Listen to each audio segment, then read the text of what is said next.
here are some things to know about the belts, hoses, and pulleys in your vehicle. First, to tell you when you need to replace one of these items, you really need the advice of a GM-trained service specialist like Mr. Goodwrench. They know what to look for and have the proper tools to find cracks and leaks that aren't always visible to the layman's eye. For example, let's consider your vehicle hoses. Even a pinhole leak in a radiator hose can slowly drain your radiator and cause your engine to overheat. If you wait until one of these hoses springs a major leak, your vehicle could suffer extensive damage.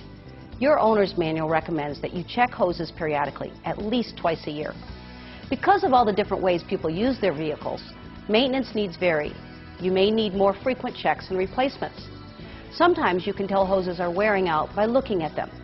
You might see cracking, discoloration, or bulging. But remember, coolant hoses deteriorate from the inside out. Visually inspect the hoses and have your service team replace them if they are cracked, swollen, or deteriorated. Now let's talk about belts. It's also important to periodically check your belts to make sure that they're not worn, that they have the proper tension on them, and that the pulleys are aligned properly. Visually inspect the belts for fraying, excessive cracks, or obvious damage. Some other signs that your belts need service are glazing or a squealing sound. That could be a sign it's slipping. Or maybe you notice your headlamps dim for no apparent reason while you're driving. That could mean your battery isn't charging because a belt needs service. Have your service team replace them if necessary. Most GM vehicles now run on a one-belt system. That belt device is called an engine accessory drive belt. It's a flat cog belt with several grooves on one side.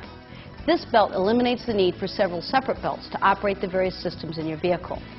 A spring-loaded pulley maintains tension on this belt. As long as it is working correctly, this eliminates the need to retension the belt when you replace it. Here's how the engine accessory drive belt works. It transfers power from the crankshaft to turn the generator or alternator that charges the battery, then goes around the air conditioning compressor pulley, the water pump pulley, and the power steering pump pulley. Whether your vehicle uses several belts or one belt, all these pulleys need to be aligned correctly. If not properly aligned, they could damage the belt by causing uneven wear. Drive belts are critical to these crucial operating systems, so you can see that you're not going to be driving far if one of these belts breaks. It's always best to ask your GM Goodwrench service technician to inspect your vehicle if it exhibits conditions like the ones I've described, so that if you have a problem, you can get it repaired before things get worse. You can find more information on the proper maintenance of your vehicle in your owner's manual.